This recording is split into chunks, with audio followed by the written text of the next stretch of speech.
My name's Alara, and I'm 23. I'm staring at my phone right now, the screen dark, reflecting my own bewildered face. My mom, Vivian, 50, has been trying to get in touch with me for weeks. 7 years! 7 years of absolute, deafening silence. And now? Now, the voicemails, the cryptic texts. It's all coming at me like a tidal wave. I haven't responded. Haven't even opened the messages, to be honest. Half of me wants to block her number, delete everything, and pretend she doesn't exist. The other half is a tangled mess of confusion and a hesitant hope that scares me more than anything. To understand any of this, you need the backstory. And trust me, it's not pretty. My relationship with Vivian has always been complicated is a monumental understatement. Growing up, I never felt like her daughter, more like a constant reminder of a life she hadn't planned for, a responsibility she resented. My dad died before I was born. Some freak accident at the Willow Creek lumber mill. Vivian was barely out of her teens when she found out she was pregnant. My grandparents, bless their souls, stepped in and raised me. They were everything. Warm, loving, the kind of people who made you feel like you could conquer the world. Losing them, that was the first real earthquake in my life. I was 8 when they passed. Pneumonia, one after the other, within weeks. It felt like the sun had been ripped out of the sky, and that's when Vivian had to take me in. No choice. She was remarried by then to a guy named Garrett. He had a son, Finn, who was a couple years older than me. From the second I walked into that house, I knew I didn't belong. It wasn't some dramatic movie moment. There were no flashing lightning bolts or sinister music. It was a slow, creeping realization that I was an outsider, a disruption to their carefully constructed world. Garrett. God, just thinking about him makes my skin crawl. He was the kind of man who didn't need to raise his voice to inflict damage, although he definitely did his fair share of yelling. It was the constant, subtle digs, the reminders that I was an unwelcome guest, a burden on his generosity. He called me names, charity case, freeloader, always with this sneer in his voice. Sometimes he'd say it right in front of Vivian, and she'd just shrug it off, or worse, laugh, like it was some harmless joke. Then there was Finn. At first, he mostly ignored me, which, honestly, I preferred. But as I got older, things shifted. He started seeking me out when no one else was around. He'd corner me in the hallway or in the kitchen when I was doing dishes and say things like, "You should be nicer to me, Alara, if you want to keep living here." At first, I thought he just meant doing more chores or something, but then his tone started to change. He'd stand too close, his eyes lingering on me in a way that made me deeply uncomfortable. He'd make comments about how I was filling out, how I was turning into a young woman. I hated it, absolutely loathed it. I started avoiding him altogether, spending as much time as possible out of the house. The library became my sanctuary. Anywhere but there. Vivian, of course, was oblivious. Or, more accurately, she chose to be. If I ever tried to tell her what was going on, she'd roll her eyes and tell me I was being dramatic, that I needed to stop being so sensitive, that I should try harder to get along with Garrett and Finn, as if I was the problem. I tried to make her proud in other ways. I threw myself into school, joining every club I could find, the debate team, the drama club, the student newspaper.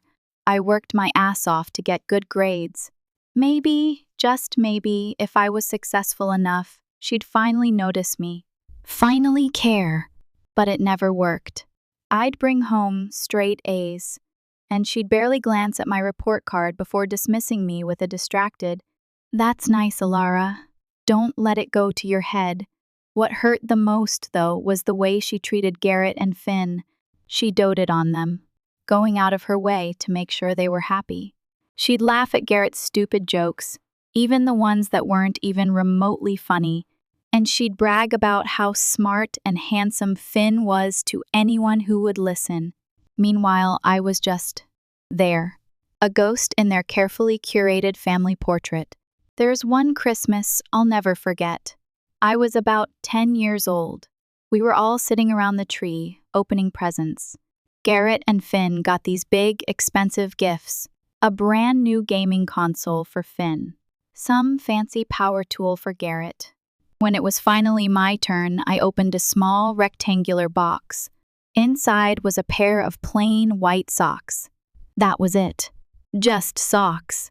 Garrett smirked and said, "Well, at least your feet won't freeze, Alara." Vivian laughed.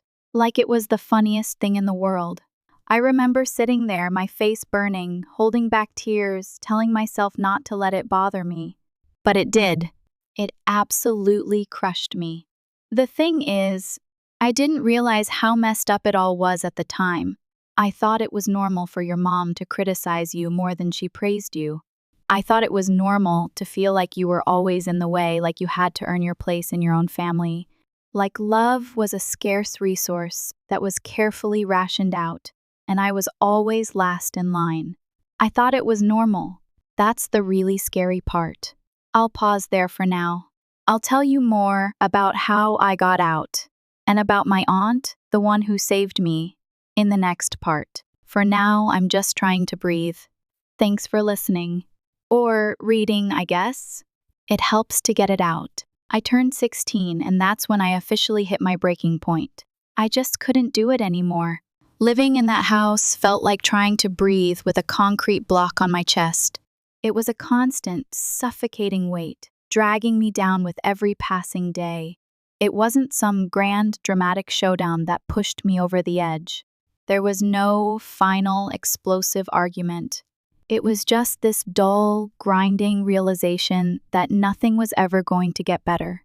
Garrett would always find a reason to belittle me. Finn would always find new ways to make my skin crawl. And Vivian. Vivian wasn't going to change. One of Vivian's old friends, a woman named Clara, noticed how miserable I was. I think she could see that I didn't belong there. Maybe she knew my mom well enough to understand how she operated. Maybe that's why she felt sorry for me. Anyway, one day, Clara casually brought up my dad's sister, my Aunt Coralie. I'd never met her. She said Coralie had been asking about me, wondering if I might want to get together sometime. At first, I wasn't sure. I barely knew Coralie. I'd only heard stories about her, whispered tales of a free spirit who'd left Willow Creek years ago to find herself. But then I thought, what did I have to lose? The first time I met Coralie, I could tell she wasn't anything like Vivian. Coralie was blunt, in a way that almost felt harsh at first, but it wasn't mean, just direct. She didn't sugarcoat anything, and she definitely wasn't trying to impress me. It felt refreshing. Like, for the first time in my life, I was talking to someone who didn't have a hidden agenda. We started hanging out more after that. Coralie would take me out for coffee, or for lunch at the Greasy Spoon Diner on the edge of town. We'd just talk. She didn't push me to spill my guts, but I think she could tell I was holding a lot in. Slowly, I started opening up. I told her about Garrett and his constant put-downs, about Finn and the way he made my skin crawl, and about Vivian's complete indifference to all of it. Coralie didn't react the way I thought she would. She didn't freak out or get overly emotional. She just listened, nodded, and said, "That's not okay, Alara." Just those 3 words. That's not okay. It was like a dam burst inside me. Finally, someone was acknowledging that what I was going through wasn't normal, wasn't acceptable. After a few months of this, she finally said something that changed everything. "Alara," she said, her voice firm, "you don't have to stay there. If you want to leave, I'll help you." At first, I didn't even know what to say. The idea of leaving felt so impossible, like a fantasy. I'd spent so long convincing myself that this was just how things were, that I had to endure it, that the thought of actually escaping felt ludicrous. But Coralie wasn't kidding. She said I could come live with her, no strings attached. It would just be the 2 of us, figuring it out together. She had a small, run-down cabin in the woods, about an hour outside of Willow Creek. she used to retreat to when the city got to be too much. She'd fixed it up over the years, and now it was a sanctuary, a place where she could be herself, away from the noise and the judgment. That night, I went home and thought about it. I mean, really thought about it. I stared at the ceiling in my tiny room, the one that used to be the laundry room, with a twin bed shoved into it, and asked myself if I could handle one more year of this. One more month. One more week. One more day. The answer was a resounding, desperate number. The next night, I told Vivian I was moving out. She was in the kitchen, stirring something on the stove, her back to me. I just blurted it out. "I'm leaving." She froze for a second, then slowly turned around, this smug little smirk playing on her lips. "You think you're too good for us now?" "No," I said, keeping my voice steady, even though my heart was hammering in my chest. "I just think I deserve better than this." Garrett walked in at that exact moment, like he had some kind of radar for drama. He leaned against the counter with that disgusting smirk he always wore when he was about to say something cruel. "You're lucky we didn't throw you out years ago, Alara." I didn't even flinch. "Well, now I'm saving you the trouble," Vivian started ranting, about how ungrateful I was, about how I didn't appreciate everything they'd done for me. It was the same tired script I'd heard a million times before. Honestly, I just let it wash over me. I wasn't going to waste my energy trying to argue with her. The next day, I packed up what little I had, a couple of old suitcases, a worn-out backpack, and a shoebox filled with random stuff I couldn't bear to leave behind.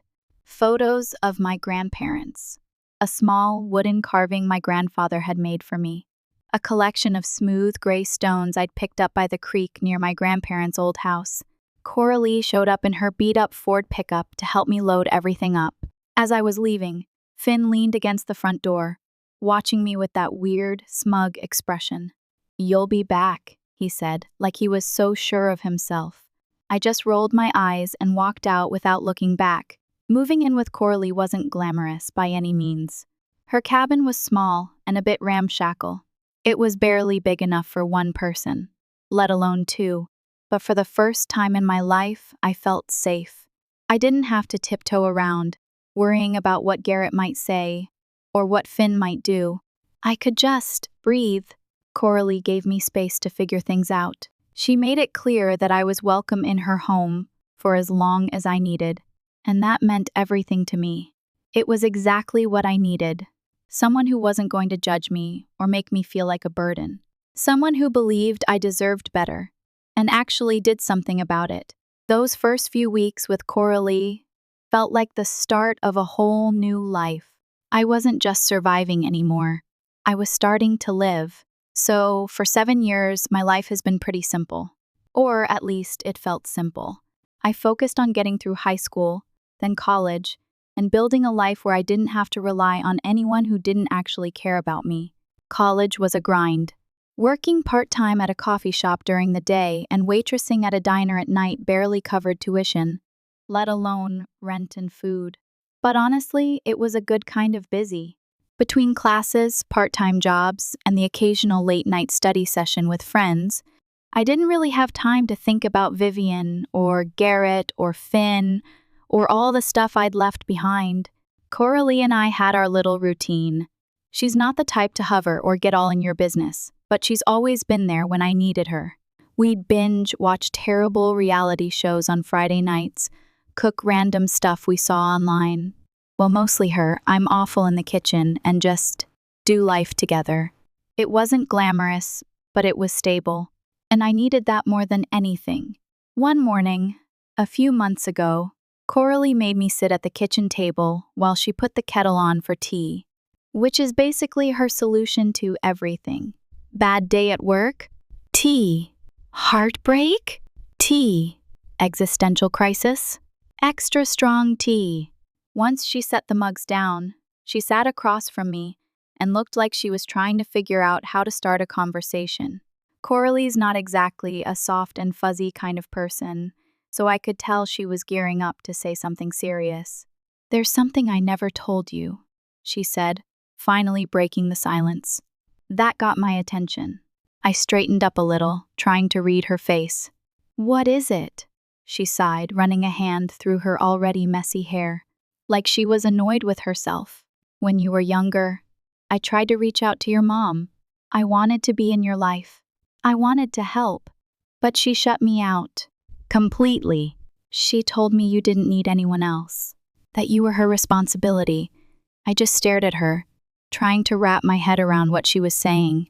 "She kept you from me?" Coralie nodded, and for the first time since I'd known her, she looked genuinely upset. "Yeah, I didn't push back as much as I should have. I didn't want to make things worse for you. I didn't know. I didn't even know what to say.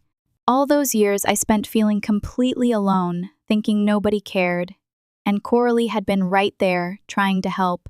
It felt like someone had punched me in the chest." "She didn't want anyone interfering," Coralie continued, her voice barely above a whisper. "I think she was afraid you'd see how bad things really were." She trailed off, shaking her head.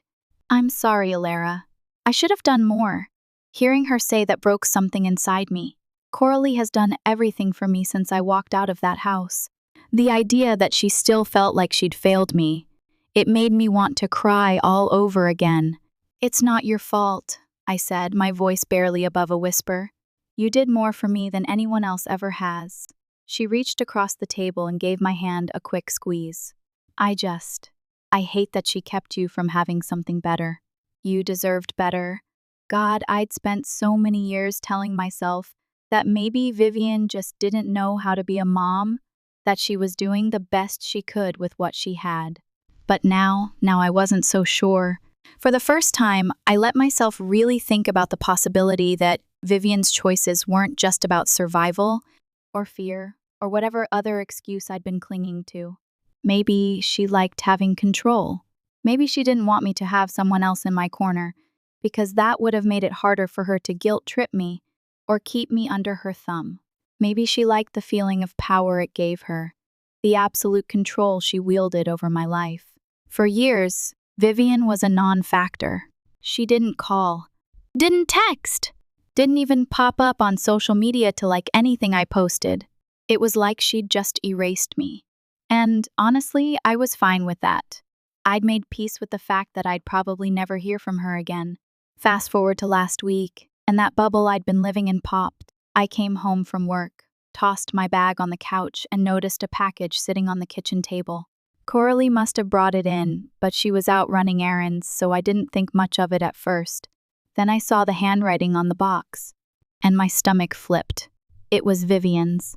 There was no return address, but I knew it was from her the second I saw it. It was that distinctive, loopy script, the way she always slanted her letters to the right, a style that I'd unconsciously copied over the years, until Coralie gently pointed it out one day. For a solid 5 minutes, I just stared at the thing, debating whether or not to even open it. Part of me wanted to just chuck it in the trash and forget it ever showed up, but the other part, the one that's annoyingly curious, couldn't let it go. So I grabbed a pair of scissors, sat down at the table, and carefully sliced open the tape. Inside, there was a necklace. Not just any necklace, though. It was her necklace. This cheap gold chain with a little charm, a tiny silver hummingbird that she used to wear all the time when I was a kid. I have vague memories of playing with it while I sat on her lap, the cool metal a soothing comfort against my tiny fingers. It was weird seeing it after all these years. Like a ghost from a part of my life I'd tried so hard to forget. A relic from a past I tried to bury. Underneath the necklace was a folded piece of paper. I didn't even have to read it to know it was from her, but I unfolded it anyway. It said, "Alara, I don't know how to start this, but I want to say I'm sorry. I made so many mistakes, and I don't deserve your forgiveness. I just want a chance to talk to you, to explain everything. Please give me that chance." That was it. Nothing more. No explanation. No details. Just a plea for a conversation. I read it twice, then a third time. Like I was trying to decipher some hidden code, some secret meaning embedded within the words. My mom apologizing, asking for a chance to explain everything. It didn't feel real. It felt staged. I put the letter and the necklace back in the box and shoved it in a drawer. I didn't know what to do with it. And honestly, I didn't want to do anything with it. When Coralie got home, she immediately knew something was off. She's not one to beat around the bush, so she came right out with it. "What's up with you?" "You've been weird since I walked in." At first, I didn't want to tell her. I knew she'd have opinions. Strong ones. And I wasn't ready to hear them. But Coralie has this way of getting the truth out of you. It's not through pressure or interrogation, but rather through a kind of quiet patience, an unwavering presence that makes it impossible to keep secrets from her. So, eventually, I just handed her the box. She opened it, read the letter, and let out this loud sigh. "You've got to be kidding me," she said, shaking her head. "What do I do?" I asked, my voice tight. "You don't do anything," she said, shoving the box back at me. "You don't owe her a damn thing, Alara. Not your time, not your energy, nothing. She's only reaching out because she wants something." That hit me like a ton of bricks, because deep down, I knew she was probably right. Vivian never did anything without an ulterior motive. But even then, I couldn't shake this tiny voice in the back of my head, whispering, "What if she's serious? What if she's really sorry?" I spent the next week trying to push it out of my mind. I threw myself into work, volunteering for extra shifts at the coffee shop. I went out for coffee with a friend from college, trying to focus on her dating woes instead of my own complicated family drama.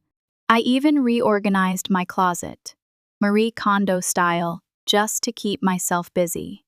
But no matter what I did, I couldn't stop thinking about that box sitting in my drawer. It felt like it was radiating some kind of toxic energy, poisoning my thoughts. Then, a few days ago, I got a voicemail. It was Vivian. "Alara," she started, her voice shaky, like she'd been crying. "It's me! Please call me back. I need to talk to you. I miss you so much.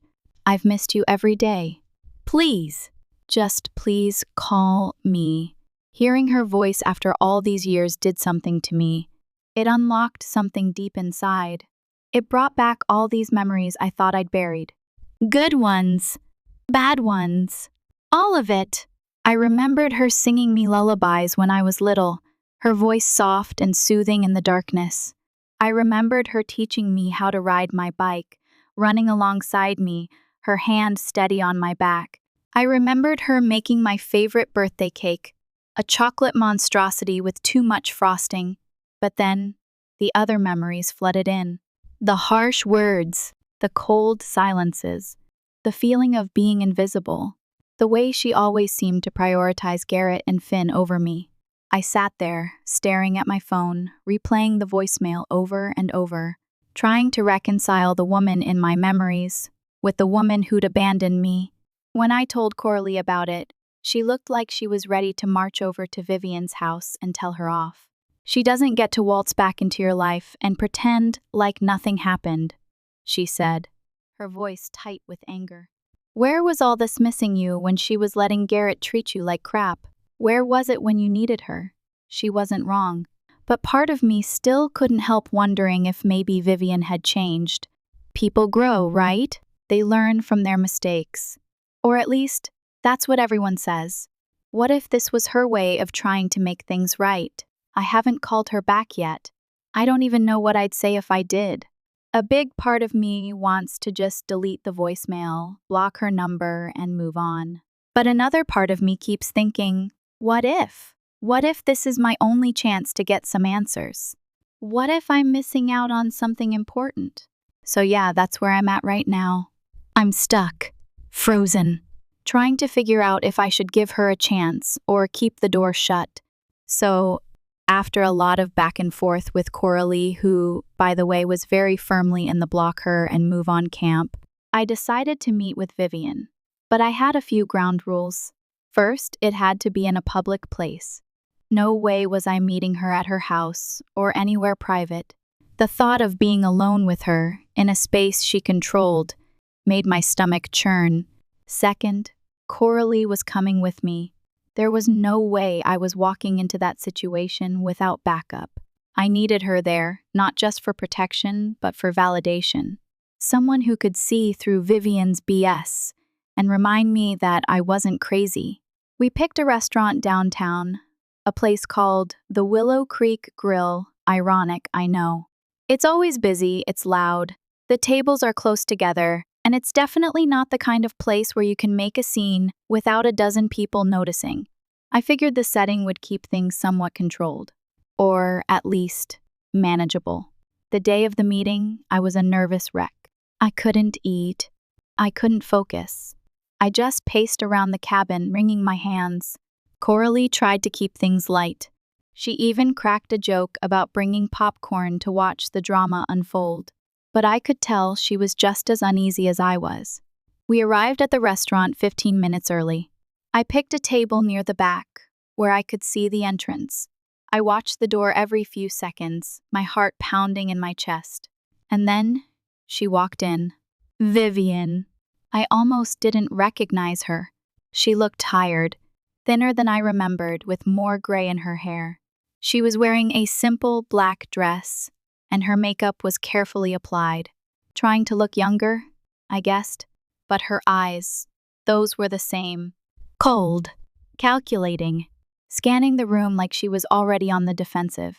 Then, she saw Coralie sitting next to me, and her whole expression changed. She froze for a second, her face twisting into a mask of disbelief. Then, she stomped over to the table. "What's she doing here?" she snapped, loud enough for a couple of people at nearby tables to glance our way. Coralie just sat there, calm and unbothered. "She's my family, Vivian," I said, keeping my voice steady, even though my hands were shaking. Vivian sat down across from us, her face twisting into this ugly sneer. "She's the reason you abandoned me. She turned you against me." I wanted to laugh at how ridiculous she sounded, but Coralie beat me to it. "I didn't have to turn her against you, Vivian," she said, her voice cool and sharp. "You did that all by yourself." Vivian ignored her and turned her attention back to me. Her eyes were welling up with tears. Crocodile tears, I suspected. "You have no idea what I went through, Alara," she said, her voice cracking. "I did the best I could for you." I was young and scared. I felt my stomach twist. "You didn't do your best," I said, keeping my tone even. "You let Garrett treat me like garbage. And you let Finn." I stopped, my throat tightening.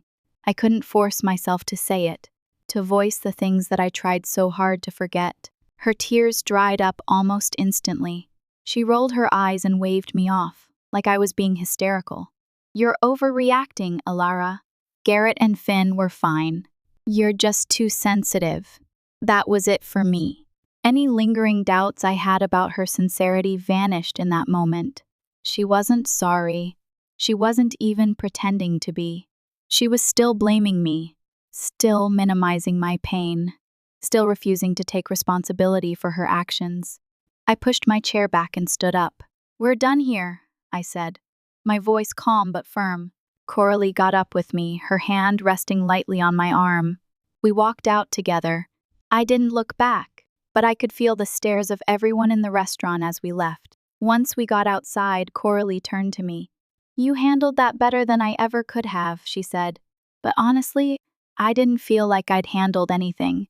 Walking away didn't feel empowering. It felt hollow, like I'd just wasted my time, hoping for something I was never going to get. The drive home was quiet. Coralie didn't push me to talk, which I appreciated. I think she could tell I was still trying to process everything. When we got back to the cabin, I finally let myself cry. Not because I missed Vivian, or even because I was sad. It was more like a release. Years of anger and disappointment bubbling to the surface all at once. Coralie sat with me. Didn't say much, just let me get it all out. When I finally calmed down, she said, "Alara, you've done everything you could. You gave her a chance, and she blew it. That's on her, not you." She was right, of course, but that didn't make it any easier. The truth is, I don't know what I was expecting from that meeting. Maybe I hoped she'd own up to her mistakes, or at least acknowledge the pain she caused me. Maybe I just wanted her to say she was proud of me for building a life for myself despite everything. But instead, I got the same selfish, dismissive woman I grew up with. I don't think I'll ever understand why she is the way she is. And maybe that's okay. Maybe I don't need to understand her to move on. So yeah, that's the update. I'm not sure if I'll hear from her again, but I think I'm done chasing closure. Thanks for reading. And thanks for being there while I try to figure all this out. You guys have no idea how much it means to me. So, after the restaurant fiasco, I was ready to move on. Or at least, try to. I thought Vivian would back off for a bit after embarrassing herself so publicly. Maybe she'd send another sad voicemail, or some passive-aggressive text about how ungrateful I am. But I figured that'd be the extent of it. Turns out I underestimated just how entitled she really is. A couple of days ago, I got another voicemail from her.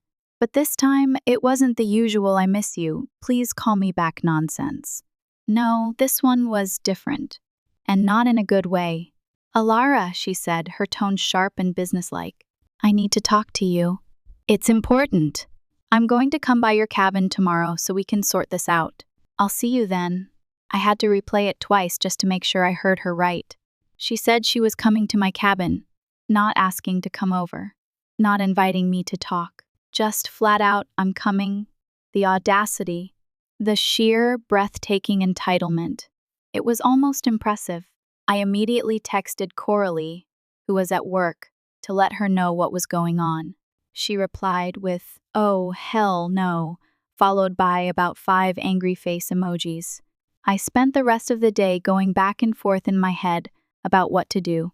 Should I just not answer the door and pretend I wasn't home? Should I let her talk and see what she had to say? Or should I confront her and set some firm boundaries? None of those options felt great. Coralie got home that evening, and the first thing she said was, "If she shows up, we're shutting this down. You don't have to do this alone." I knew she was right. But still, I couldn't shake this feeling of dread. The next afternoon, sure enough, there was a loud knock at the door. Coralie and I exchanged looks. She muttered, "Here we go," before heading to open it. There she was, Vivian, standing in the doorway, looking equal parts desperate and pissed off. She didn't even wait for an invitation before barging in. "Can I come in?" she said, her voice dripping with sarcasm. Coralie blocked the doorway, arms crossed. "Why are you here, Vivian? I need to talk to my daughter," she snapped, glaring past Coralie at me. "Anything you have to say to her, you can say right here," Coralie said firmly. Vivian let out this dramatic sigh, like she was the one being inconvenienced. "Fine." She stepped inside and immediately turned her full attention to me. "Alara, I need your help," she said, her voice dripping with entitlement. I just stared at her, completely caught off guard. "Help?" "With what?" She sat down across from me, ignoring Coralie entirely.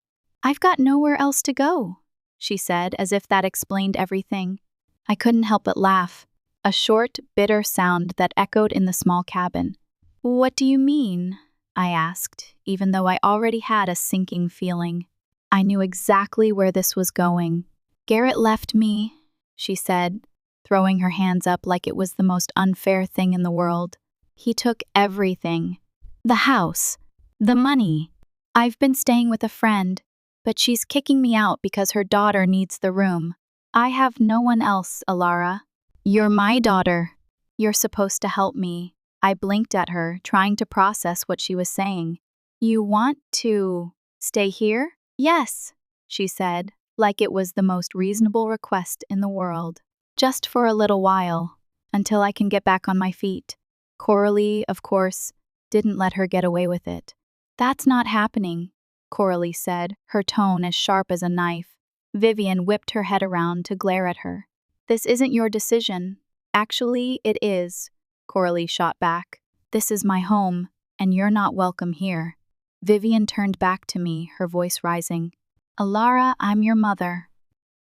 Do you really think it's fair to leave me out on the street after everything I've done for you?" I laughed again. Not because it was funny, but because I couldn't believe she had the audacity to say that. "What exactly have you done for me?" I asked, my voice trembling with anger. She looked genuinely offended. "I raised you. I put a roof over your head, food on the table. Only when you had no other choice," I interrupted. "When my grandparents passed away," her face turned red, and I could see the anger bubbling up. "I did the best I could." "No, you didn't," I said, my voice steady but sharp. "You did the bare minimum, and even that felt like a chore for you. And now you think you can just show up here and expect me to save you?" She opened her mouth to argue, but Coralie stepped in before she could. "You need to leave," Coralie said, pointing to the door. Vivian turned to me one last time, her voice trembling. "Alara, please. I'm your mother. Don't do this to me." I stood up, my hands shaking. "You already did this to yourself," I said. Coralie opened the door, and after a long, tense moment, Vivian finally stormed out. Once the door was shut, I collapsed onto the couch, feeling like I'd just run a marathon. Coralie sat down next to me, patting my shoulder. "She's got some nerve," she said. I nodded, too exhausted to say anything. "I still can't believe how entitled she is," Coralie continued. "Like she genuinely thought you owed her something. After everything she put you through." I shook my head, still reeling from the encounter. She didn't come to apologize or make amends. She came because she saw me as her backup plan, her safety net, the daughter she could guilt into taking care of her when everyone else had abandoned her. I don't know if she'll try to contact me again, but I think this was the final nail in the coffin for our relationship. This chapter of my life is closed. I can't keep letting her drag me back into her vortex of dysfunction. Whatever she tries next, I'm not going to let it get to me. The days that followed were strange. A weird mix of relief and lingering unease. Relief that Vivian was finally, hopefully, out of my life for good. Unease that she could still worm her way into my thoughts, still manage to disrupt my peace, even from a distance.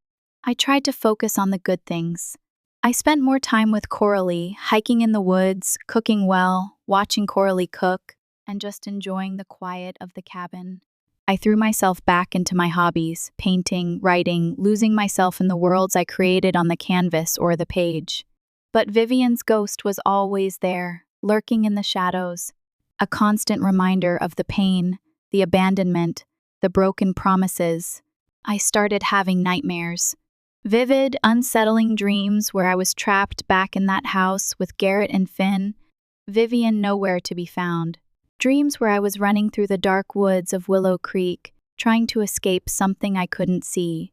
Dreams where Vivian was standing in front of me, her face a blank mask, her voice a chilling whisper, "You owe me." I woke up every morning with a knot in my stomach, the remnants of the nightmares clinging to me like a shroud. One evening, Coralie found me sitting on the porch, staring out at the darkening woods, a half-finished painting abandoned on the easel beside me. "You okay?" she asked, her voice gentle. I shook my head. "I can't shake it, Coralie." "She's still there." Coralie sat down next to me, wrapping an arm around my shoulders. "She's always going to be a part of your past, Alara. You can't erase that.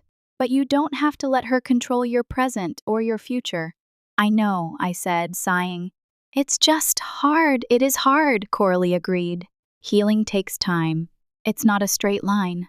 There'll be good days and bad days. Days when you feel like you're finally moving on, and days when you feel like you're right back where you started." "What do I do?"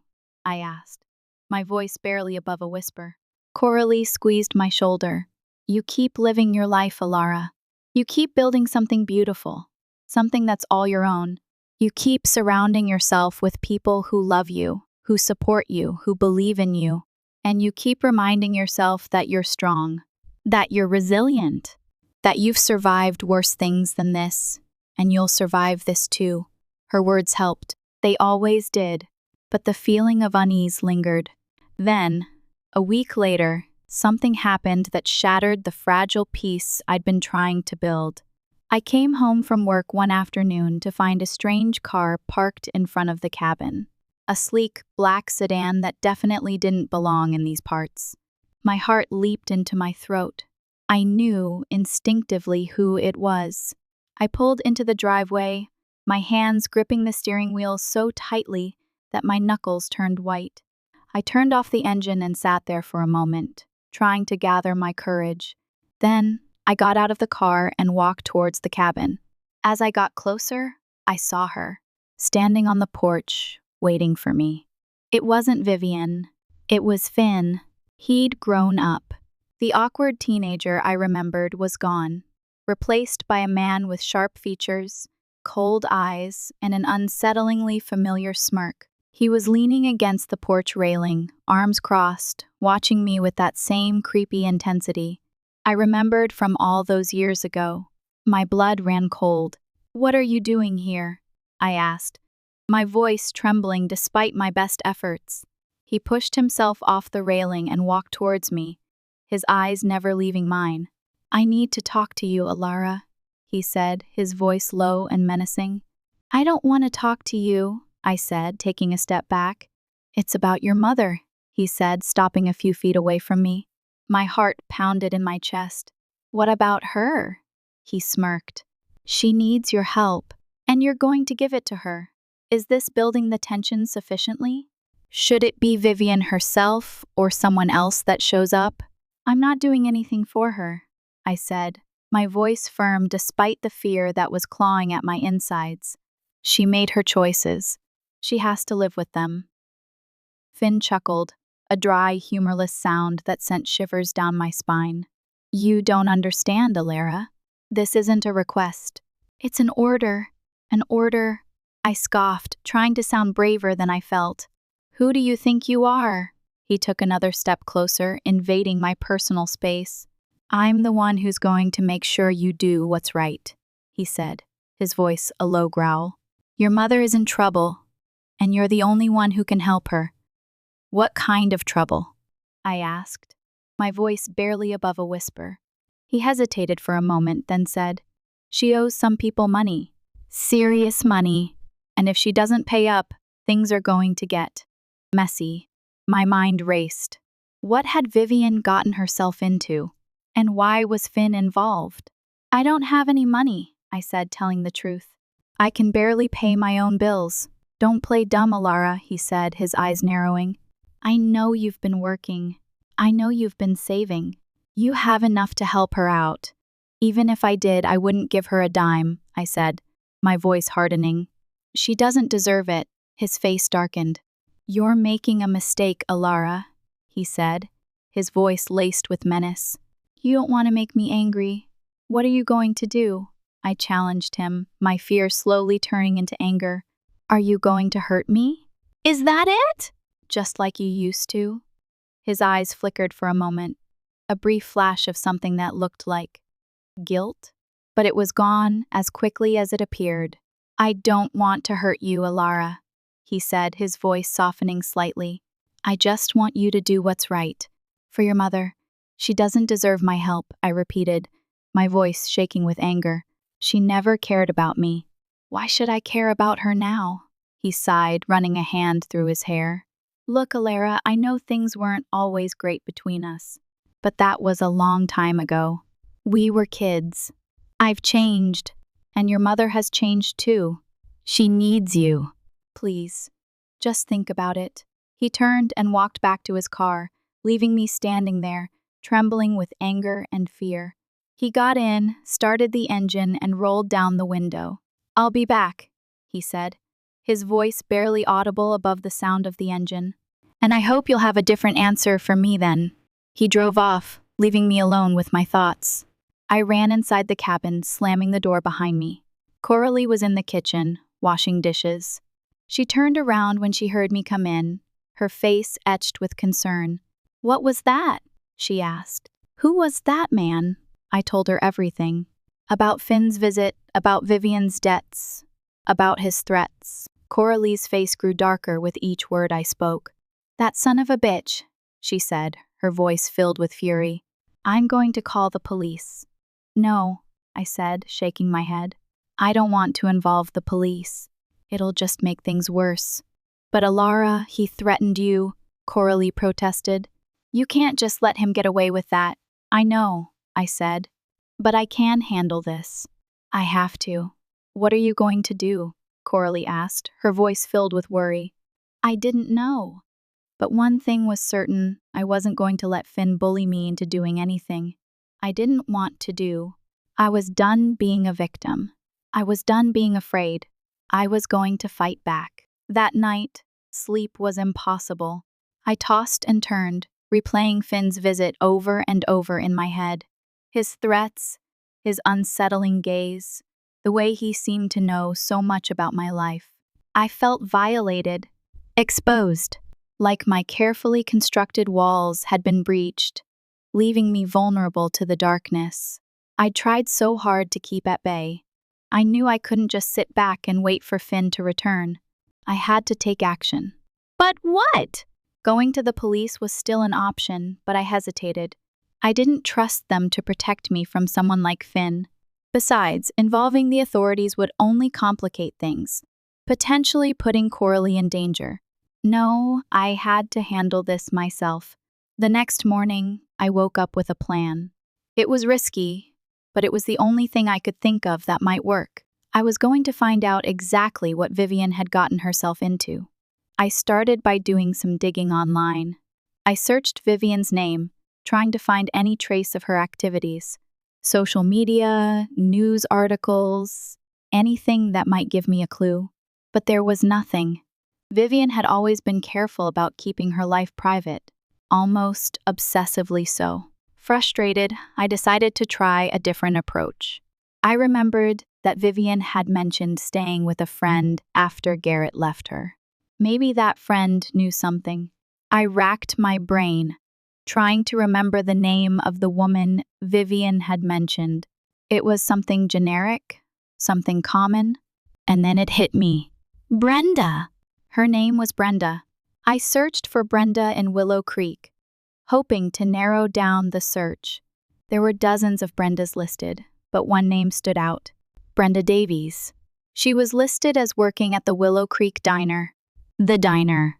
The same diner where I'd worked as a waitress during college. The same diner where I'd seen Vivian and Garrett countless times, their faces etched with disapproval. It felt like a sign. I drove to the diner, my heart pounding with anticipation. I parked the car and took a deep breath, steeling myself for what I was about to do.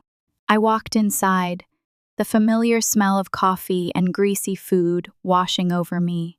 The diner was mostly empty, a few regulars nursing their morning coffee at the counter. I scanned the room, looking for Brenda. And then I saw her, a woman with tired eyes and a weary smile, wiping down the counter. I walked over to her and took a seat at the counter. "Can I help you, honey?" she asked, her voice raspy. "I'm looking for Brenda Davies," I said. She nodded. "That's me. What can I get for you?" "I need to ask you some questions," I said, my voice low and serious. She raised an eyebrow. "About what?" "About Vivian Sterling," I said, using Vivian's maiden name. Her face clouded over. "I don't know any Vivian Sterling," she said, her voice hardening. "Yes, you do," I said, my voice firm. "She's my mother, and I know she's been staying with you." Brenda hesitated for a moment, then sighed. "Look, honey, I don't want to get involved in this. Vivian's got enough problems as it is. I just want to know what's going on," I said pleadingly. "She's in trouble, isn't she? Finn came to see me yesterday. He said she owes some people money." Brenda's eyes widened. "Finn? What did he say?" "He threatened me," I said, my voice shaking. "He said I had to help her. But I don't know what to do." Brenda looked around nervously, then leaned closer to me. "Okay, honey, listen to me. Vivian's gotten mixed up with some bad people. Loan sharks. She borrowed money to try and save Garrett's business, but it didn't work. Now she can't pay them back, and they're getting nasty." "How much money?" I asked, my heart sinking. "A lot," Brenda said, shaking her head. "More than you can imagine. Who are these people?" I asked. What do they want? Brenda hesitated for a moment, then said, They're local. A group of guys who run a gambling operation on the edge of town. They're not people you want to mess with. What are they going to do to her? I asked, my voice trembling. Brenda looked at me with pity. I don't know, honey, but it won't be pretty. I sat there for a moment, stunned. Vivian had gotten herself into a situation that was far more dangerous than I'd imagined. I knew I couldn't just stand by and let her get hurt. Even after everything she'd done, I couldn't abandon her to these people. I had to help her. But how? Where are they? I asked Brenda, my voice barely a whisper. Where can I find these loan sharks? Brenda looked at me like I was crazy. Are you out of your mind? You can't go looking for them. It's too dangerous. I have to try, I said, my voice desperate. I can't just let them hurt her. Brenda sighed, running a hand through her thinning hair. All right, honey, I'll tell you what I know. But you have to promise me you'll be careful. These guys aren't playing games. She told me about the Lucky Nickel, a dingy bar on the outskirts of Willow Creek. It was known for its backroom poker games and its shady clientele. It was where the loan sharks conducted their business. Don't go there alone, Brenda warned me. And don't tell them you're Vivian's daughter. They'll use that against you. I thanked Brenda for her help and left the diner, my mind racing. I knew going to the Lucky Nickel was a huge risk, but I didn't see any other way to get Vivian out of this mess. I drove back to the cabin and told Coralie everything. She was furious that I'd put myself in danger, but she understood why I had to do it. I'm going with you, she said, her voice firm. I'm not letting you go there alone. I tried to argue, but Coralie wouldn't budge. I knew she was right. I couldn't face these people without backup. That evening, Coralie and I drove to the Lucky Nickel. The bar was even more run down than I'd imagined. The neon sign flickered erratically, casting an eerie glow on the grimy parking lot. We parked the car and took a deep breath, preparing ourselves for what we were about to face. As we walked towards the entrance, I noticed a group of men standing outside, smoking cigarettes and eyeing us suspiciously. I tried to avoid their gaze, but I could feel their eyes following us as we went inside. The bar was dark and smoky, filled with the sounds of clinking glasses, raucous laughter, and the low murmur of conversations. The air was thick with the smell of stale beer and cheap tobacco. We found a table in the corner and sat down, trying to blend in. A waitress, a young woman with a bored expression, came over to take our order. What can I get for you ladies? She asked. We're looking for someone, I said, my voice low. Someone who can help us with a financial matter. The waitress's eyes narrowed. What kind of financial matter? She asked, her voice cautious. A debt? I said. A debt that needs to be settled. The waitress hesitated for a moment, then nodded. Wait here, she said. I'll see what I can do. She walked away and disappeared through a door at the back of the bar. Coralie and I sat in silence, our hearts pounding in our chests. After what felt like an eternity, the waitress returned. He'll see you now, she said, nodding towards the back door. But be careful. He doesn't like to be kept waiting. I took a deep breath and stood up, Coralie right behind me. We walked towards the back door, our hands trembling. As we reached the door, I turned to Coralie. Are you ready for this? I asked. She nodded, her face grim. Let's do it. I pushed open the door and stepped into the unknown. The back room was small, windowless, and reeked of sweat and desperation. A single bare bulb hung from the ceiling, casting harsh shadows on the faces of the men inside. A poker game was in progress. 4 men sat around a table, their faces grim, their eyes focused intently on the cards in their hands. A thick cloud of cigarette smoke hung in the air, obscuring their features. At the head of the table sat a man who looked like he was carved from granite. He was large and imposing, with a shaved head, a thick neck, and a face that was crisscrossed with scars. He was wearing a silk shirt that was stretched tight across his massive chest, and a gold chain hung around his neck. This had to be the man in charge. The loan shark. The waitress gestured towards him. "He'll talk to you," she said, her voice barely audible. Coralie and I walked over to the table, our hearts pounding in our chests. The men stopped playing and turned to look at us, their eyes cold and assessing. The man at the head of the table raised an eyebrow. "What can I do for you, ladies?" he asked, his voice a low rumble. I took a deep breath and said, "We're here about Vivian Sterling." His eyes narrowed. "Vivian Sterling? What about her?" "She owes you money," I said, my voice trembling slightly. "And we want to pay it back." He chuckled, a dry, humorless sound. "Do you now? And who are you to Vivian Sterling?" I hesitated for a moment, remembering Brenda's warning, but I knew I couldn't lie. "I'm her daughter," I said, my voice barely above a whisper. His eyes widened slightly, and a cruel smile spread across his face. "Well, well, well. Look what the cat dragged in. Vivian Sterling's daughter. Come to rescue her from her debts, have you?" I swallowed hard and said, "How much does she owe you?" He leaned back in his chair, studying me intently. "That's not something I discuss with just anyone," he said, his voice low and menacing. "You have to earn my trust first." "How do we do that?" I asked, my voice trembling. He smirked. "That depends. What are you willing to do for your mother?" I felt a shiver run down my spine. I knew this was a trap. He was trying to manipulate me, to force me to do something I didn't want to do, but I couldn't back down now. I had to find a way to help Vivian, even if it meant putting myself in danger. I took a deep breath and said, "Tell me how much she owes you, and I'll figure out a way to pay it back." He leaned forward, his eyes boring into mine. "All right," he said, his voice a low growl.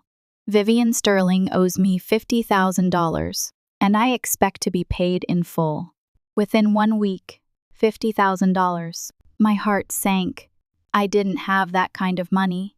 I didn't even know where to begin to get it. But I couldn't let him see my fear. I had to be strong. "I'll get you the money," I said, my voice firm. "Just give me a week." He chuckled. "I'm a reasonable man," he said.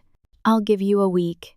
But if I don't get my money, things are going to get very unpleasant. For you. And for your mother." He stood up, signaling that our meeting was over. Coralie and I turned to leave, our hearts pounding in our chests. As we walked towards the door, he called out after us. "Oh, and one more thing," he said, his voice chillingly calm. "Tell Vivian I said hello, and remind her that time is running out."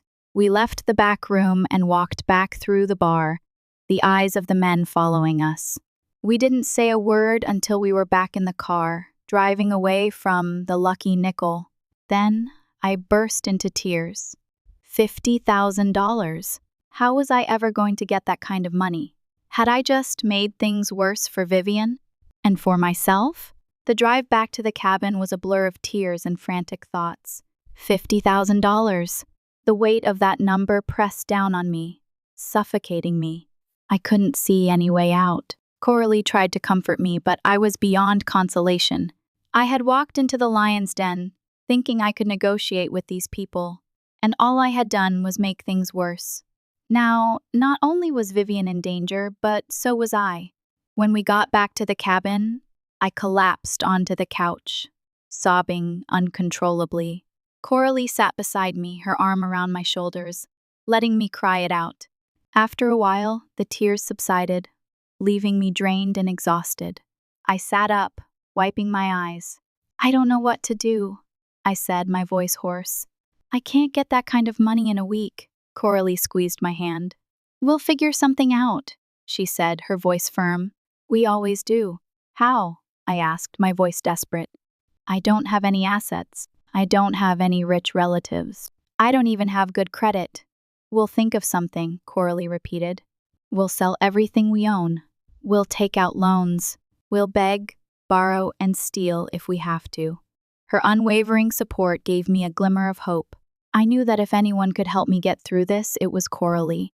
But even with her help, I couldn't see how we were going to raise $50,000 in a week. It seemed impossible.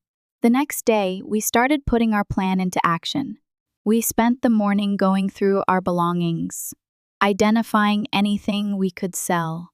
Jewelry, electronics, furniture, even Coralie's beloved vintage guitar.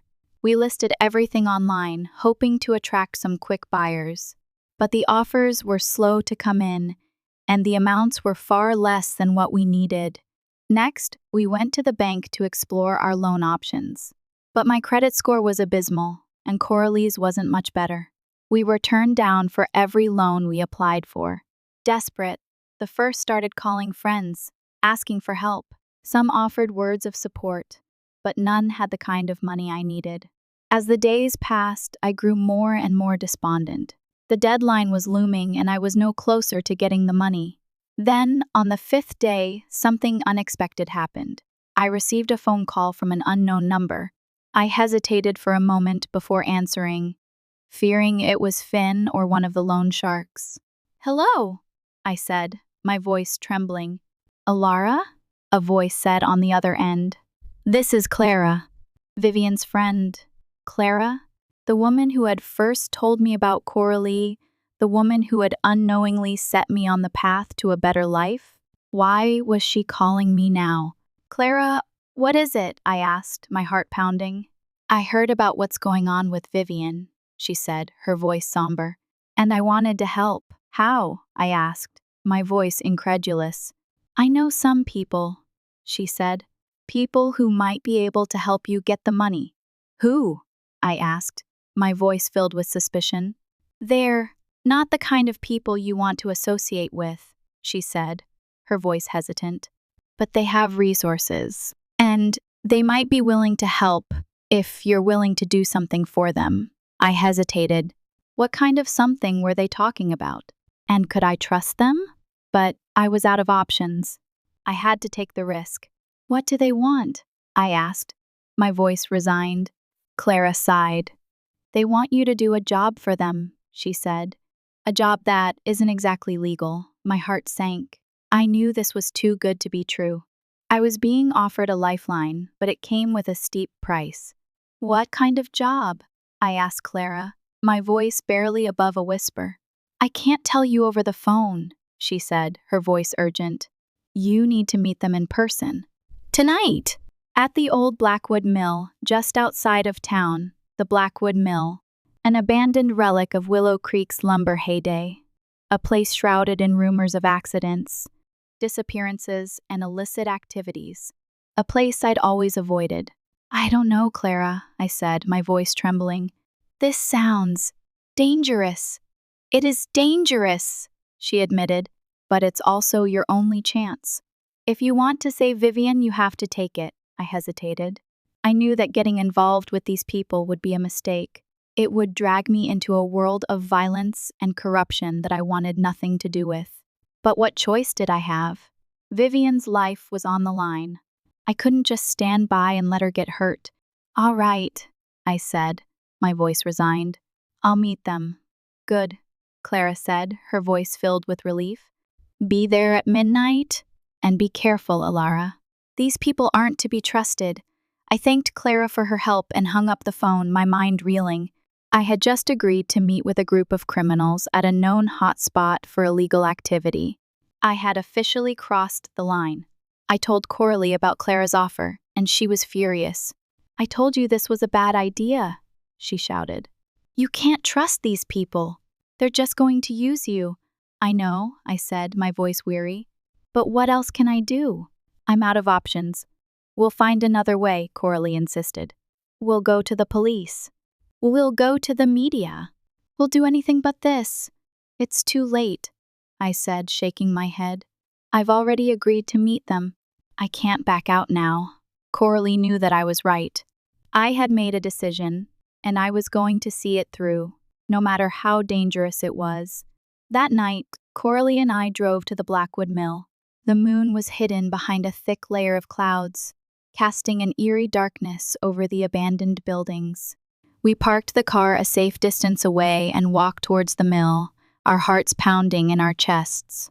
The air was thick with the smell of damp wood and decay. As we approached the main building, we saw a group of figures standing in the shadows. They were tall and imposing, their faces obscured by the darkness. We stopped a few feet away from them, our bodies tense. "You, Alara?" a voice said, cutting through the silence. "Yes," I said, my voice trembling. "We've been expecting you," the voice said. "Come with us." The figures turned and walked towards the mill, beckoning us to follow. Coralie and I exchanged a nervous glance, and then followed them into the darkness. Inside the mill, the air was even colder and damper. The only light came from a few flickering lanterns, casting long, distorted shadows on the walls. We were led to a room at the back of the mill, where a man sat behind a table. He was older than the others, with a grizzled beard and piercing blue eyes. He wore a worn leather jacket and a grim expression. "You're Alara?" he asked, his voice rough. "Yes," I said. "Clara tells me you're looking for some help," he said. "I need $50,000, I said, my voice firm. "To pay off a debt." He nodded. "I know all about it," he said, "and I might be willing to help you. But it'll cost you. What do you want me to do?" I asked, my voice resigned. He leaned forward, his eyes boring into mine. "I want you to do a favor for me," he said. "A favor that will help me take care of some unfinished business." "What kind of unfinished business?" I asked, my voice tight with apprehension. The man chuckled, a low, chilling sound that echoed in the damp room. "Let's just say there's someone in Willow Creek who needs to be taught a lesson," he said, his eyes glinting in the lantern light. "Someone who's been causing me a lot of trouble." I felt a knot of dread tighten in my stomach. He wasn't talking about a simple errand. He was talking about violence, about hurting someone. "I'm not a violent person," I said, my voice trembling. "I can't do that." He raised an eyebrow. "You're willing to let your mother suffer?" he asked, his voice laced with mockery. "You're willing to let her get hurt, or worse, just because you're squeamish." His words hit me hard. He was right. I was being selfish. I was prioritizing my own moral code over my mother's safety. But could I really bring myself to hurt someone? To inflict pain on another human being, even if they deserved it? "Who is it you want me to hurt?" I asked, my voice barely audible. The man leaned back in his chair, a cruel smile spreading across his face. "His name is Garrett," he said. "Garrett Sterling." My blood ran cold. Garrett, my former stepfather. The man who had made my life a living hell for so many years. The man who had treated me like garbage, who had belittled me, who had made me feel worthless. He was the one who needed to be taught a lesson. A wave of conflicting emotions washed over me. Anger, resentment, hatred. But also, a strange sense of satisfaction, a sense that justice was finally being served. "What do you want me to do to him?" I asked, my voice shaking with a mixture of fear and anticipation. The man chuckled again. "I don't want you to kill him," he said. "I just want you to send him a message that he'll never forget." He described what he wanted me to do. A series of actions that were both brutal and humiliating. Actions that would leave Garrett scarred, both physically and emotionally. As he spoke, I felt a growing sense of unease. This was wrong. Even if Garrett deserved to be punished, I wasn't the one to do it. I wasn't a judge, a jury, or an executioner. But what choice did I have? I had promised to help Vivian, and this was the only way. "All right," I said, my voice resigned. "I'll do it." The man smiled, a predatory glint in his eyes. "Good," he said. "I knew you'd see things my way." He gave me the details of the job, the time, the place, the tools I would need. He also gave me a warning. "Don't try to double-cross me," he said, his voice menacing. "I have eyes everywhere. If you try to run, or if you try to warn Garrett, I'll make sure you both regret it." I nodded, my heart pounding in my chest. I had made a deal with the devil, and now I had to pay the price. As Coralie and I left the mill, I felt a sense of despair wash over me. I had sunk to a new low. I was about to commit an act of violence, an act that would haunt me for the rest of my life. But I had no choice. I had to save Vivian, even if it meant sacrificing my own soul. The drive back to the cabin was silent and fraught with tension. Coralie didn't say a word, and I could feel her disapproval radiating from her like a palpable force. When we got back, I went straight to my room and locked the door. I needed to be alone, to grapple with the enormity of what I had just agreed to do. I sat on the bed, staring at my hands, seeing them stained with the blood I was about to spill. Was I really capable of this? Could I truly bring myself to inflict pain on another human being? I thought about Garrett. I remembered his cruel words, his dismissive gestures, the way he had made me feel like an unwanted burden. I remembered the Christmas with the socks, the constant undermining of my self-worth. I also thought about Vivian. I remembered her indifference, her neglect, the way she had prioritized Garrett and Finn over me. But I also remembered the fleeting moments of kindness, the times when she had shown me a flicker of love and compassion. Was she worth this? Was she worth sacrificing my own morality? My own sense of self? I didn't know, but I had made a promise, and I couldn't break it. The next day, I started preparing for the job. I gathered the tools I would need: a set of wire cutters, a roll of duct tape, a can of spray paint. I also bought a disguise, a dark hoodie, a pair of gloves, and a ski mask. As I gathered these items, I felt a growing sense of detachment. It was like I was watching myself from the outside, as if I was no longer in control of my own actions. Coralie tried to talk me out of it, but I refused to listen. I was determined to see this through, no matter the cost. That night, I left the cabin, leaving Coralie behind. I drove to Garrett's house, my heart pounding in my chest. His house was located in a wealthy neighborhood on the outskirts of Willow Creek. It was a large, imposing structure surrounded by manicured lawns and security cameras. I parked the car a few blocks away and walked towards the house, my disguise concealing my identity. As I approached the property, I felt a surge of adrenaline coursing through my veins. I found a blind spot in the security camera coverage and scaled the fence, landing silently on the other side. I crept through the yard towards the back of the house. Garrett kept a boat parked on a trailer in his backyard. It was a symbol of his wealth and success, a testament to his privileged lifestyle. This was my target. This was where I was going to send him my message. I pulled out the wire cutters and began to work, severing the cables and hoses that connected the boat to the trailer. I worked quickly and efficiently, my hands moving with a practiced precision. Next, I pulled out the duct tape and began to wrap it around the boat, covering it in a thick layer of adhesive. I worked in silence, my breath clouding the cold night air. Finally, I pulled out the can of spray paint and began to write a message on the side of the boat. The words were crude and offensive, designed to humiliate and embarrass Garrett. As I finished writing the message, I heard a noise, a door creaking open. I froze, my heart pounding in my chest. Someone was coming. I quickly packed up my tools and darted behind a bush, hoping to avoid detection. A figure emerged from the house. It was Garrett. He was wearing a bathrobe and slippers, and he looked confused and disoriented. He walked over to the boat and stared at it, his face slowly turning crimson with rage. He began shouting obscenities, his voice shaking with fury. I watched him from behind the bush, a sense of cold satisfaction washing over me. I had done it. I had sent him my message.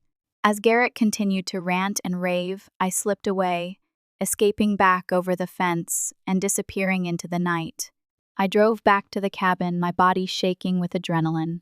I had done something terrible, something that I would never be able to take back. But I had saved Vivian, or so I thought.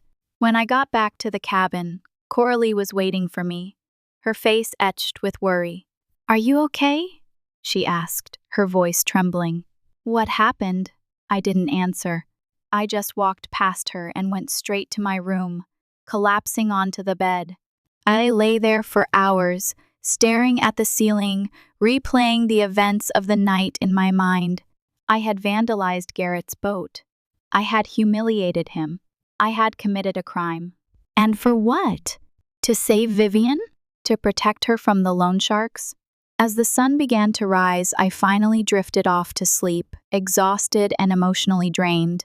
When I woke up, Coralie was sitting beside me, her hand resting on my forehead. "You need to tell me what happened," she said, her voice gentle but firm. "I can't help you if you don't tell me the truth." I hesitated for a moment, then began to. I told her about my meeting with the loan sharks, about their demands, about the job they had asked me to do. Coralie listened in silence, her face growing paler with each word I spoke. When I finished, she sat there for a moment, stunned. "You did what?" she asked, her voice barely above a whisper. "You vandalized Garrett's boat?" "You could go to jail for that, I know," I said, my voice resigned. "But I had to do it. To save Vivian." Coralie shook her head. "You're being naive, Alara," she said. "You really think those criminals are going to keep their word? You think they're just going to let Vivian go now that you've done what they asked?" Her words hit me like a cold shower. Was she right? Had I been foolish to trust these people? Had I just made things even worse for Vivian? Just then, there was a knock on the door. Coralie and I exchanged a nervous glance. Who could that be? I got up and walked towards the door, my heart pounding in my chest. As I reached for the doorknob, I heard a voice from outside. "Alara? It's Finn." Finn? What was he doing here? I hesitated for a moment, then opened the door. Finn stood there, his face grim, his eyes filled with anger. "We need to talk," he said, his voice low and menacing. I stepped aside and let him in. He walked into the cabin, his eyes scanning the room. "Where's Coralie?" he asked. "She's here," I said, nodding towards the bedroom. Finn ignored me and walked towards the bedroom door, throwing it open. Coralie stood there, her arms crossed, glaring at him. "What do you want, Finn?" she asked, her voice sharp. "I want to know what's going on," he said, his eyes fixed on me. "I heard about what you did to Garrett's boat." "Is it true?" I didn't answer. I just stood there, my heart pounding in my chest. Finn turned to Coralie. "Did you know about this?" he asked. Coralie hesitated for a moment, then nodded. "Yes," she said. I tried to stop her, but she wouldn't listen. Finn turned back to me, his face filled with rage. "Why did you do it?" he asked, his voice shaking with fury. "Why did you vandalize Garrett's boat? Do you have any idea what you've done?" "I did it for Vivian," I said, my voice trembling. "To save her from the loan sharks." Finn stared at me for a moment, then burst out laughing. "You're even more foolish than I thought," he said, his voice laced with contempt. "You really think those criminals are going to let her go?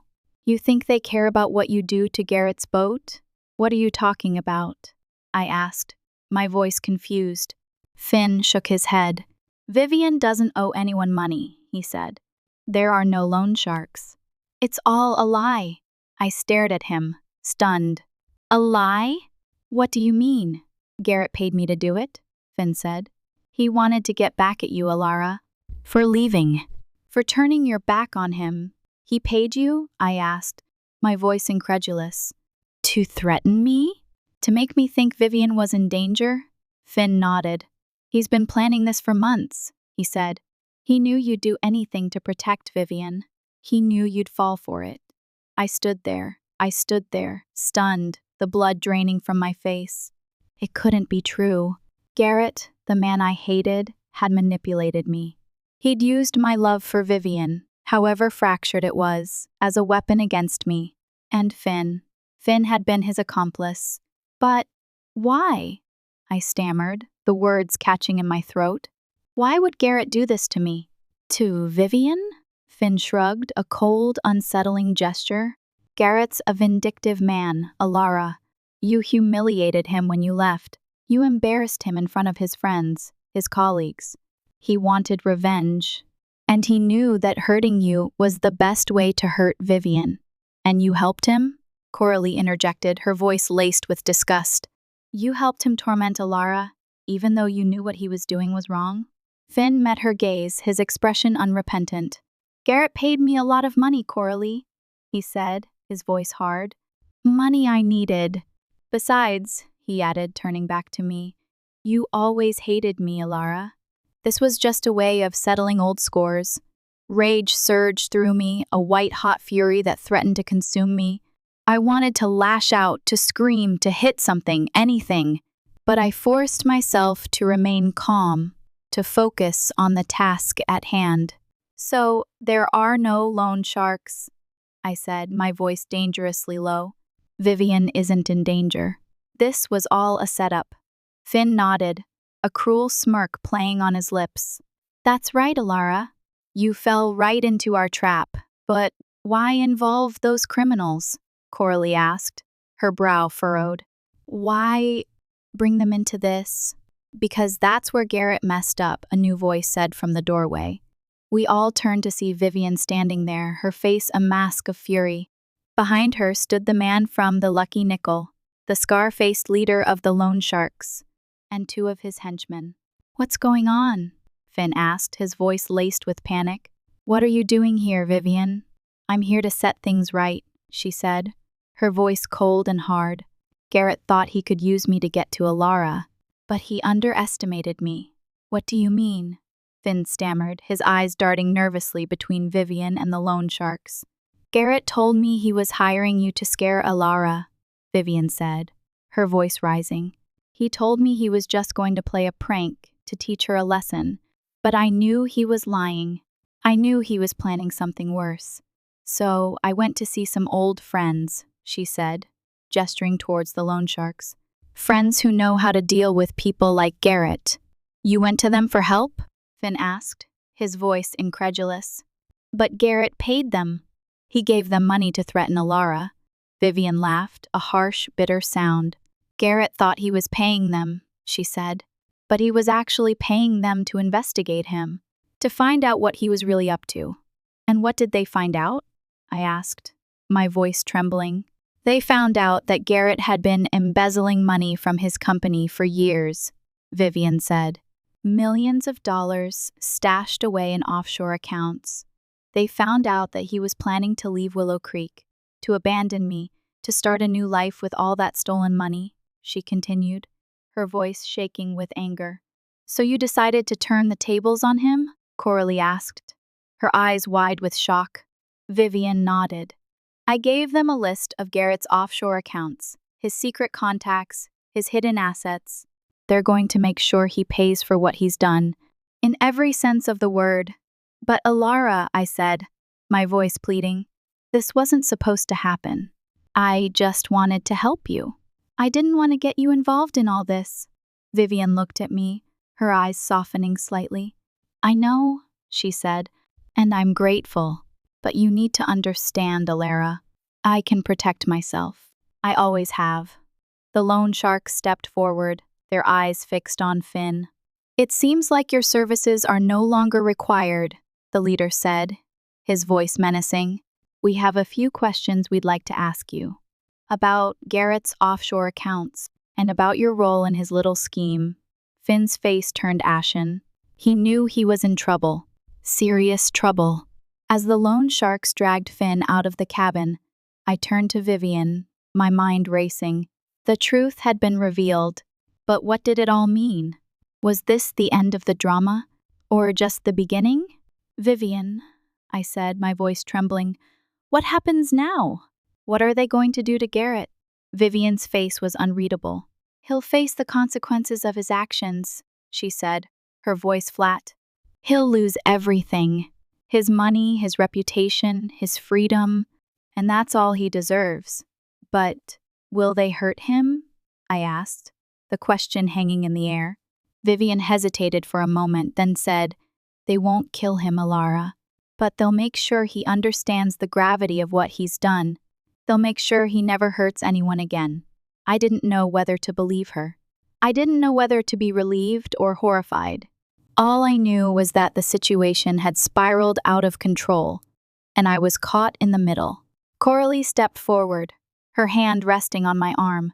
We need to leave, she said, her voice firm. We need to get out of Willow Creek. Now, I knew she was right. Willow Creek had become a toxic place for me, a place filled with too many painful memories, too many dangerous secrets. It was time to start over, to build a new life far away from the shadows of the past. Where will we go? I asked, my voice barely above a whisper.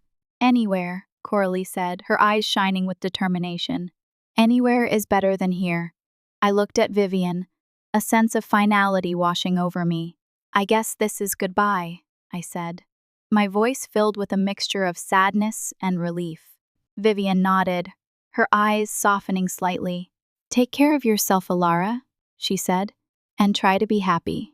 She paused, then added, I'm sorry for everything, for the way I treated you when you were growing up, for the mistakes I made.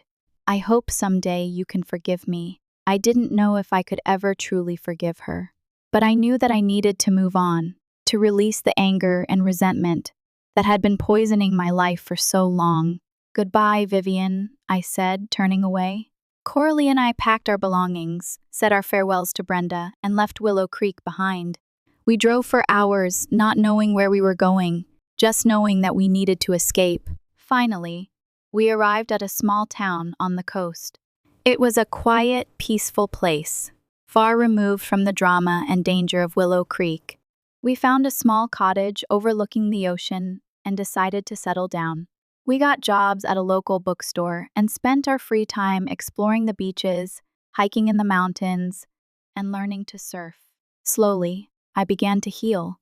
I started painting again, pouring my emotions onto the canvas, creating new and beautiful worlds.